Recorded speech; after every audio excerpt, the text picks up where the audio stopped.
हरे कृष्णा। आप सभी श्रोताओं को सावन मास में आने वाली पुत्रदा एकादशी की हार्दिक शुभकामनाएं।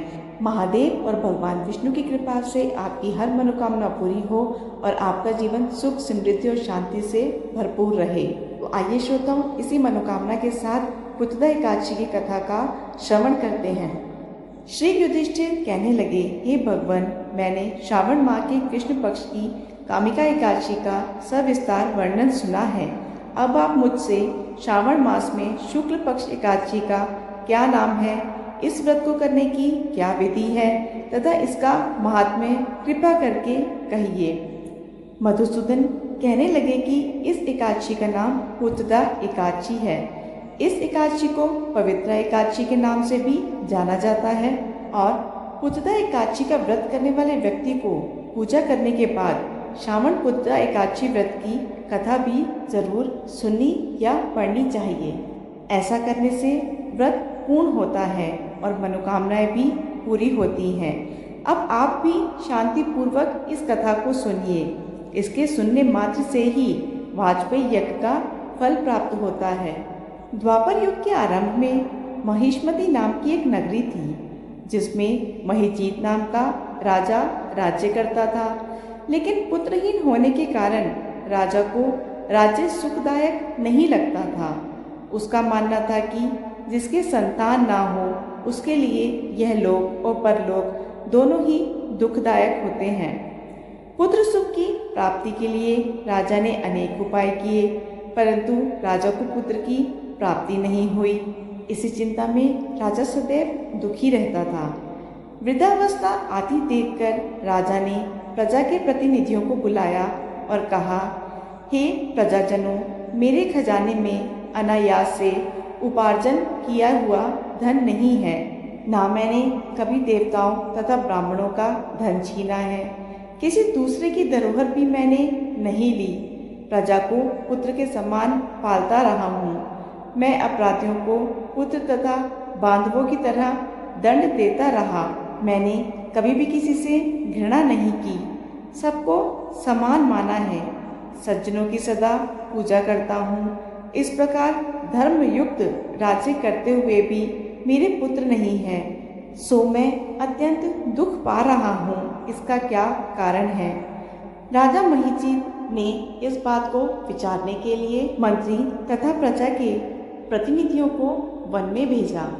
वहाँ बड़े बड़े ऋषि मुनियों के दर्शन किए। राजा की उत्तम कामना की पूर्ति के लिए किसी श्रेष्ठ तपस्वी मुनि को देखते फिरते रहे।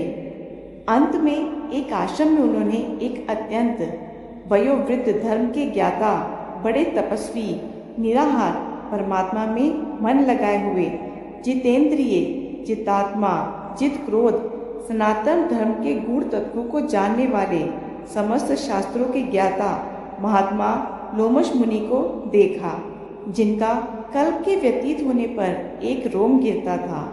सबने जाकर ऋषि को प्रणाम किया। उन लोगों को देखकर मुनि ने पूछा कि आप लोग किस कारण से आए हैं? निसंदेह मैं आप लोगों का हित करूंगा। मेरा जन्म केवल दूसरों के उपकार के लिए हुआ है, इसमें संदेह मत करो।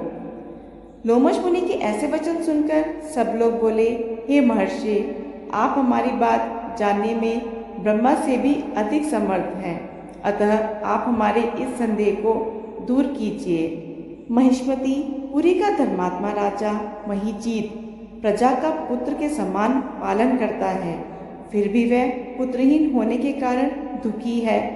उन लोगों ने आगे कहा कि हम लोग उसकी प्रजा हैं, अंततः उसके दुख से हम भी दुखी हैं। आपके दर्शन से हमें पूर्ण विश्वास है कि हमारा यह संकट अवश्य दूर हो जाएगा, क्योंकि महान पुरुषों के दर्शन मात्र से अनेक कष्ट दूर हो जाते हैं। अब आप कृपा करके राजा के पुत्र होने का उपाय बतलाएं। यह वार्ता सुनकर ऋषि ने थोड़ी देर के लिए नेत्र बंद किए और राजा के पूर्व जन्म का वृत्तांत जानकर कहने लगे कि यह राजा पूर्व जन्म में एक निर्धन वैश्य था। निर्धन होने के कारण इसने कई बुरे कर्म किए। यह एक गांव से दूसरे गांव व्यापार करने जाया करता था। एक समय ज्येष्ठ मास के शुक्ल पक्ष की द्वादशी के दिन मध्याह्न के समय वह 2 दिन से भूखा प्यासा था। एक जलाशय पर जल पीने गया। उसी स्थान पर एक तत्काल की ब्याही हुई प्यासी को जल पी रही थी। राजा ने उस प्यासी गाय को जल पीते हुए हटा दिया और स्वयं जल पीने लगा। इसीलिए राजा को यह दुख सहना पड़ा। एकादशी के दिन भूखा रहने से वह राजा तो हुआ और प्यासी को जल पीते हुए हटाने के कारण पुत्र वियोग का दुख सहना पड़ रहा है। ऐसा सुनकर सब लोग कहने लगे कि हे ऋषि, शास्त्रों में पापों का प्रायश्चित भी लिखा है, अतः जिस प्रकार राजा का ये पाप नष्ट हो जाए ऐसा आप उपाय बताइए। लोमश मुनि कहने लगे कि श्रावण मास की शुक्ल पक्ष की एकादशी को, जिसे पुत्रदा एकादशी भी कहते हैं, तुम सब लोग व्रत करो और रात्रि को जागरण करो, तो इससे राजा का यह पूर्व जन्म का पाप अवश्य नष्ट हो जाएगा। साथ ही राजा को पुत्र की अवश्य प्राप्ति होगी। लोमश मुनि के ऐसे वचन सुनकर मंत्रियों सहित सारी प्रजा नगर को वापस लौट आई और जब श्रावण शुक्ल एकादशी आई तो ऋषि की आज्ञा अनुसार सबने पुत्रदा एकादशी का व्रत और जागरण किया। इसके पश्चात द्वादशी के दिन इसके पुण्य का फल राजा को दिया गया। उस पुण्य के प्रभाव से रानी ने गर्भ धारण किया और प्रसव काल समाप्त होने पर उसके एक बड़ा तेजस्वी पुत्र उत्पन्न हुआ। इसलिए हे राजन, इस श्रावण शुक्ल एकादशी का नाम पुत्रदा पड़ा। अंतः संतान सुख की इच्छा हासिल करने वाले इस व्रत को अवश्य करें। इसके महात्म्य को सुनने से मनुष्य के सब पाप नष्ट हो जाते हैं और इस लोक में संतान सुख भोगकर परलोक में स्वर्ग को प्राप्त होता है। सभी भक्तजन मिलकर कहें, जय श्री विष्णु की हर हर महादेव। इस कथा को सुनने वाले हर भक्त की मनोकामना श्री विष्णु और महादेव पूर्ण करे। ये थी आज की वीडियो। आशा है आपको वीडियो पसंद आई होगी। वीडियो पसंद आए तो वीडियो को लाइक शेयर करके चैनल को सब्सक्राइब जरूर कीजिएगा। धन्यवाद।